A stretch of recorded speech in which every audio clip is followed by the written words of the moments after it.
नमस्कार। सीटेट की तैयारी में लगे हैं? तो चलिए आज इस परीक्षा को पास करने के लिए मिलकर एक ऐसा जबरदस्त ब्लूप्रिंट तैयार करते हैं जो वाकई काम आए। तो सबसे पहले ना एक बहुत जरूरी बात को गांठ बांध लेते हैं। सीटेट रट्टा मारने वाला एग्जाम है ही नहीं। इसमें कामयाबी मिलती है समझ से, और हाँ, एक बहुत ही स्मार्ट स्ट्रेटजी से।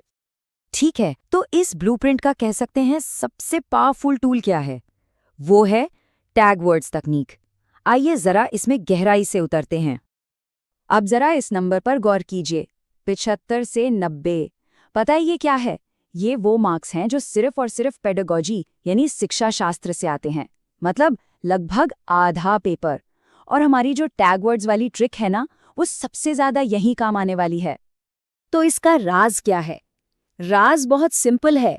ऑप्शंस में न कुछ खास शब्द छिपे होते हैं, बस उन्हीं को पहचानना है। वो हमें खुद ब खुद सही या गलत जवाब की तरफ इशारा कर देते हैं। ये स्लाइड देखिए, पूरी कहानी साफ हो जाएगी। एक तरफ है पॉजिटिव शब्द, जैसे अवसर देना या सक्रिय भागीदारी। ये शब्द जिस ऑप्शन में दिखे, समझ जाइए कि उसके सही होने के चांस बहुत ज्यादा हैं। और दूसरी तरफ है नेगेटिव वर्ड्स, जैसे केवल या रटना। इनसे जुड़े ऑप्शन तो लगभग हमेशा ही गलत होते हैं। लेकिन यहाँ एक छोटा सा ट्विस्ट है जिसका ध्यान रखना बहुत जरूरी है। अगर सवाल में ही नहीं पूछ लिया गया हो तो ये पूरी स्ट्रैटेजी पलट जाती है। फिर क्या होगा? फिर वही नेगेटिव टैग वर्ड वाला ऑप्शन हमारा सही जवाब बन जाएगा। चलिए अब बात करते हैं ज्ञान के उन स्तंभों की जिनके बिना ये तैयारी अधूरी है, और देखते हैं कि ये हमारी स्ट्रैटेजी को और मजबूत कैसे बनाते हैं। ये 3 नाम, पियाजे, वाइगॉत्स्की और कोहलबर्ग, ये सीटेट की नींव हैं। इन्हें भूलना मतलब अपने पैर पर कुल्हाड़ी मारना। हर साल बाल विकास वाले सेक्शन में इनके सिद्धांतों से 5 से 8 सवाल पक्के हैं, गारंटीड। तो इन्हें समझना कोई ऑप्शन नहीं बल्कि जरूरत है। अच्छा, अब आते हैं कंटेंट पर। सीटेट का ज्यादातर कंटेंट सीधा सीधा एनसीईआरटी की किताबों से उठता है। अगर पेपर 1 दे रहे हैं तो क्लास 3, 4 और 5 की ईवीएस की किताबें आपको 15 नंबर पक्के दिला सकती हैं।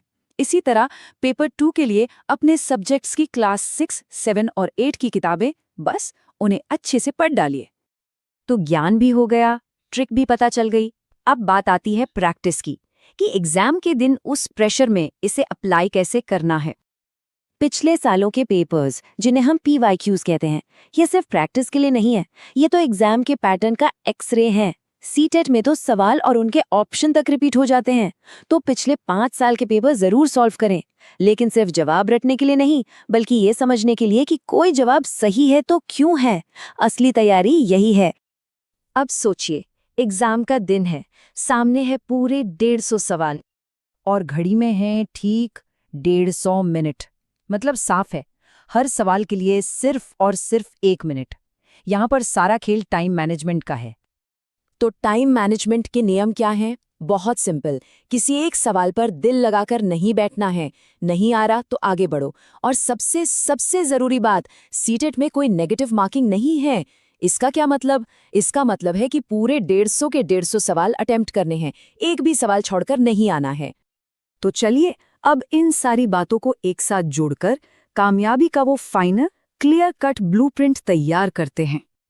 तो ये है जीत का फॉर्मूला। पहला, मनोवैज्ञानिकों और एनसीईआरटी से अपने कॉन्सेप्ट्स को बिल्कुल मजबूत कर लीजिए। दूसरा, टैग वर्ड्स और PYQs जैसी स्मार्ट टेक्निक्स में मास्टर बन जाइए। और तीसरा, एग्जाम वाले दिन स्मार्ट टाइम मैनेजमेंट के साथ पेपर दीजिए। बस यही है पूरा गेम प्लान। तो आखिर में ये एक सवाल खुद से पूछना बनता है कि तैयारी सिर्फ रटकर हो रही है या फिर जीतने की सही रणनीति के साथ। क्योंकि यही एक सोच, यही एक बदलाव